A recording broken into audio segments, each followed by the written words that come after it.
Salut à tous, c'est le Starbucks, on se retrouve pour une nouvelle vidéo pour la review du set TIE du TIE Impérial, je sais plus le numéro.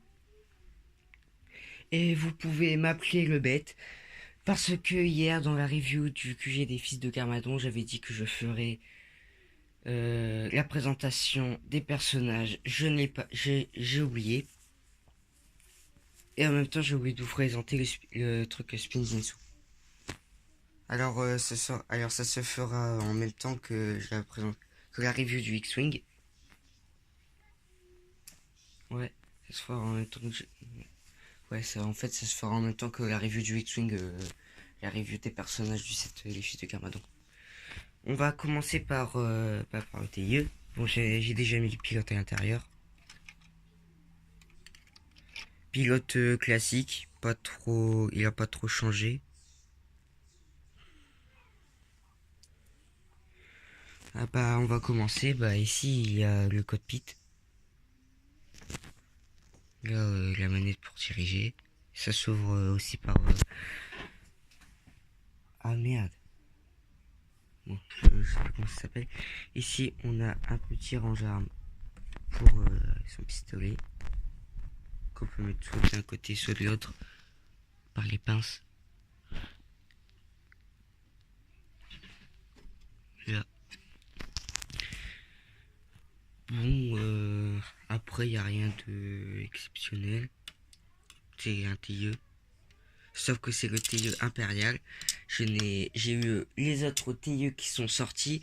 Celui de l'Inquisiteur, le TIE de Rogue One, le TIE du Premier Ordre, le TIE de Vador qui était vendu avec le set A-Wing de Star Wars Rebelle. Donc ça me faisait déjà un beau paquet de TIE. Mais j'avais pas le tout premier TIE, le TIE impérial. Franchement, je suis hyper content de l'avoir. Bon, là c'est pas les pièces originelles qu'on avait sur les autres TIE. Autrement dit une seule pièce. Là c'est plusieurs pièces assemblées. Après on a des détails et tout. Voilà, on va faire mon cockpit. Après les détails sur les ailes, bah c'est pareil que sur le... Là c'est pareil que sur le TIE du premier ordre. Ah aussi, je voulais vous dire que sur le TIE du premier ordre, les ailes elles arrêtaient pas de tomber. Donc du coup fallait que j'enlève le bout qui était là, puis que je clipse bien par moi-même comme ça, en enlevant le bout qui est juste là, parce que sinon ça clipsait pas. Alors que là sur le TIE de l'Empire, ça allait tout seul, j'ai pas eu besoin de démonter, de bien remettre. Ensuite on va passer au personnage. On va commencer par le pilote.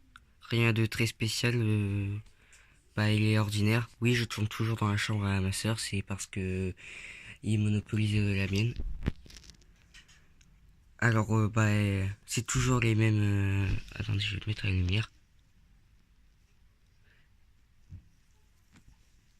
C'est toujours les mêmes détails. Il n'y a rien qui change. Le même casque. Ensuite, on va passer à Han Solo. Personnage... ma personnage emblématique de Star Wars. Film préféré. On a des détails debout sur le torse, sur les jambes. Un casque de pilote d'ATST. Ici, on a une très jolie pièce de cape avec ici un détail qui fait comme s'il y avait une capuche. Je trouve ça très bien. C'est magnifique. Après, il a une deuxième tête. Où est-ce qu'il est content? Bon, ça c'est la tête de Han Solo. C'est exactement les mêmes dans dans tous les sets du film Han Solo. Après, il y a son blaster, un grand blaster sniper qu'on peut retrouver normalement sur des clones phase 1, si je me trompe pas. Ce sont des grands pistolets avec un truc au bout. Une autre pièce. Ensuite, on va passer au Storm. Non, on va passer à Beckett. Je sais plus trop son prénom. Pareil que sur Han Solo. Bon, c'est pas le même torse, mais il y a toujours des détails. Pareil, ah merde, mise au point. Pareil sur les jambes. Il a qu'une seule tête. Casquette d'officier de l'Empire. Bon, il a une tête qui est mal rasée. Bon, on le voit très bien aussi dans le film. Ensuite, bah, il a 2 pistolets en argent. Les mêmes, enfin, ce sont les mêmes que ceux de Rey dans le Faucon Millennium. Et enfin, personnage exclusif, celui le plus beau que je trouve, c'est le Stormtrooper. Tout d'abord parce que c'est une nouvelle pièce de casque avec les détails de boue. Pareil que sur le torse et tout. Même sur les petits pieds, il y a des détails. C'est rare. Sauf sur les Ninjago. Un blaster normal, basique, pour les Stormtroopers. Et la même pièce de cap que pour Han Solo. Bon, la tête, c'est toujours les mêmes que les Stormtroopers, les clones. Une tête... Ah, putain, mise au point de merde. Une tête de personnage énervé. C'est toujours les mêmes pour les Stormtroopers et les clones. En même temps, je vois pas à quoi ça sert de leur faire des beaux visages. On voit jamais leur gueule. Désolé pour le mot. Et sinon, comme je disais, pour moi, c'est le plus beau qu'il y ait. Franchement, il est magnifique. Regardez même les détails sur les genoux. Putain, je vais mis au point. Il est magnifique. Bon, voilà, j'espère que cette review vous aura plu. Ah, aussi, il y a les turbo canons. Bon, ça... L'autre, sans faire exprès, bah, je l'ai rangé avec les autres. Au lieu de les mettre.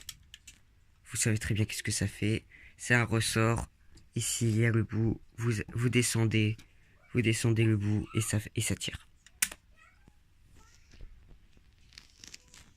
Pour moi, c'est le meilleur truc qu'ils aient fait. Les meilleurs canons qu'ils aient fait. Bon, bah, j'espère que cette review vous aura plu.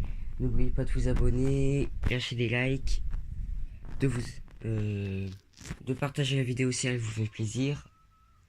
Et samedi, review du X-Wing, plus présentation des personnages du QG des Fils de Garmadon et du Spinjitzu parce que j'avais oublié. Et moi je vous dis à samedi pour la review du X-Wing.